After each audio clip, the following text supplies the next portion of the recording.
जेव्हा एखाद्या मुलीला पिरियड येत असतो, त्यावेळेला त्या पिरियड दरम्यान तिला खूप पेन होत असतं. आता हे पेन 2 प्रकारे होऊ शकतं. एक is called as primary dysmenorrhoea आणि दुसरं is secondary dysmenorrhoea. Primary dysmenorrhoea म्हणजे काय, की जेव्हा गर्भाशयाच्या पिशवीला कुठल्याही प्रकारचा आजार नाही आणि तरीसुद्धा तिला पेन होतोय पिरियडच्या दरम्यान, that is called as primary amenorrhoea. While जर गर्भाशयाच्या पिशवीला किंवा त्याच्या आजूबाजूला काही आजार आहे आणि त्याच्यामुळे तिला पिरियड पेन होतोय, that is called as secondary dysmenorrhoea. उदाहरणार्थ एंडोमेट्रिओसिसचा आजार आहे, ॲडिनोमायोसिस आहे, फायब्रॉइड्स आहेत.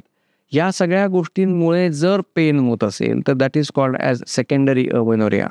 पण ह्याच्यातलं काहीच नाही आहे आणि तरीसुद्धा तिला पिरियड पेन होतोय, तर that is called as primary dysmenorrhoea. आता हे दोन्ही डिफरन्शिएट करणं पुन्हा आवश्यक आहे, कारण दोन्हीचे ट्रीटमेंट्सच कम्प्लिटली वेगळे आहेत.